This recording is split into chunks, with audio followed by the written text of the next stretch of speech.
All right, let's pull back the curtain on something, a new digital underworld. This is a place where artificial intelligence isn't just a tool anymore. It's become an entire industry for cybercrime. Okay, I want you to picture this. It's a normal morning, right? You're just catching up on emails and bing, one from HR pops up. Seems totally normal. And you know, the email, it's perfect. The tone is right, it mentions a chat you think you remember having, and it's got that classic sense of urgency. It feels like it was written just for you. Then, not even a minute later, a message pops up on Teams. It's from your boss. Hey, did you get that invoice from HR? Need it sorted ASAP. Now the pressure is really on. And yeah, it all feels completely legit. But here's the thing, it's not real. Not a single person was behind that attack. It was all an AI-powered agent that knew who you were, who your boss was, and exactly how your company talks. Which brings us to the big question. How in the world is that even possible? So to figure that out, we're going to dive deep. We'll look at crime at machine speed, tour this new underworld economy, check out the weapons they're using, and see how they're jailbreaking the system. And most importantly, we'll talk about why you are the target and what this AI arms race really means for all of us. All right, first things first. We have to understand the fundamental shift here. Cybercrime isn't some niche craft anymore. Nope. It's become a full-blown industrial process. And this really shows you what I mean. Think back to 2015. Hacking? That took serious specialized skill. It was a manual job. Fast forward to today, and that skill barrier has just collapsed. It's all automated now, run by AI pipelines. They've turned crime into a high-volume business. I love this quote because it just nails it. Cybercriminals don't build the gun anymore. They just sell the bullets. They don't have to create complex tools themselves. They just buy or rent these pre-made AI-powered bullets on a monthly plan. It's crime as a service, plain and simple. And this whole crime as a service thing, it spawned an entire underworld economy. So come on, let's take a little tour of the dark marketplace where these AI weapons are up for grabs. Okay, the main product on the shelf here is what the experts are calling evil LLMs. The easiest way to think about them? They're like the evil twins of ChatGPT or Gemini. They're built with zero ethical guardrails and are trained specifically to do bad things. And get this is basically their menu. You've got WormGPT for malware, FraudGPT for phishing, WolfGPT to hide your malicious code. But look at the prices. It's insane. For just a couple $100 a month, you can get access to industrial-strength cybercrime tools. That's what's so scary. But wait, here's the dirty little secret. The criminals aren't spending billions building these AIs from scratch. No way. The vast majority of these tools are just parasites. They're basically clever front ends that hijack the power of legitimate AIs and trick them into doing the dirty work. So that brings us to the actual weapons rolling off this dark assembly line. What's in the toolbox of a modern AI-powered attacker? Well, first on the list is something called polymorphic malware. And this is a total game changer. A tool like WormGPT can create malicious code that literally changes its own signature over and over again.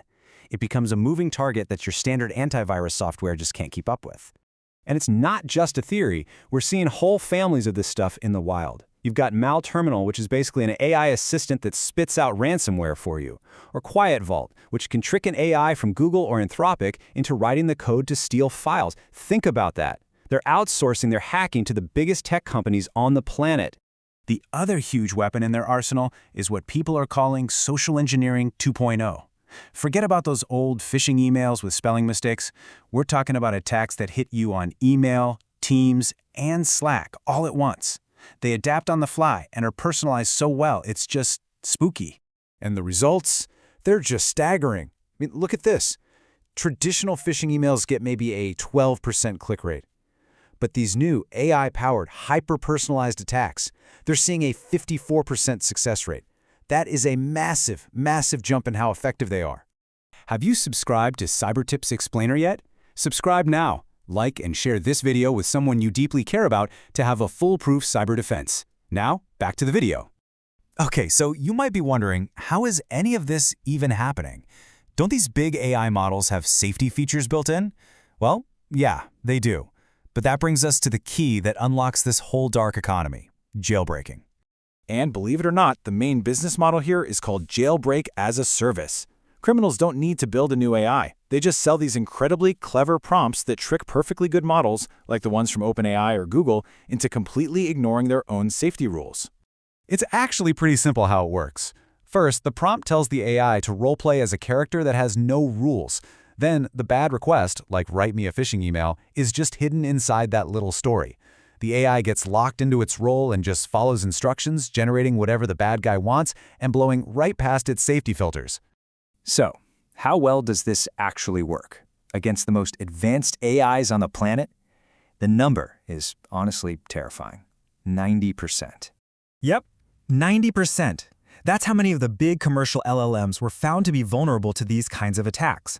So this isn't just some random bug. It's a deep, systemic weakness in the technology itself. And that really gets to the core paradox of AI safety, right?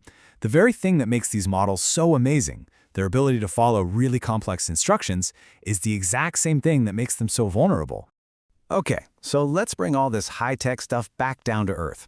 Because with all this talk of AI and code, it's easy to forget who the real target is, and it's not the machine. It's us. It's the human mind. All these weapons are designed for one thing: to exploit our trust, our urgency, our human biases. But now, at a scale and with a precision that we've just never seen before. If you look at the official list of top AI vulnerabilities, number 1 is prompt injection. And this is really the root of the whole problem. These AIs just can't reliably tell the difference between their official instructions and new data that an attacker feeds them. Sometimes it's a direct attack, where a bad guy just types in a malicious prompt. But the really sneaky version is indirect. Imagine an AI is asked to summarize a document, but hidden inside that PDF are malicious instructions. The AI just reads the doc like it's supposed to and gets hijacked, and the user has no idea. So, where does all this leave us? Well, it sets the stage for the final act. We are in a full-blown AI arms race, and the future of our digital defense is being decided as we speak. And the next big threat on the horizon is something called LLMjacking. This is where criminals stop just using AI as a tool. Instead, they start targeting a company's own internal AI systems. They hijack those expensive resources to either launch their own attacks or just resell that computing power on the dark web. So the big takeaway here is that AI is now both the weapon and the target. As more and more companies weave these models into everything they do, the AIs themselves become critical infrastructure. And that puts a giant target on their backs. And that leaves us with one last, pretty sobering question to think about. In a world where AI can fake almost anything, emails, voices, videos, and can launch attacks faster than any human can react, in this new world of synthetic reality, what's our last line of defense? What's left that we can actually trust?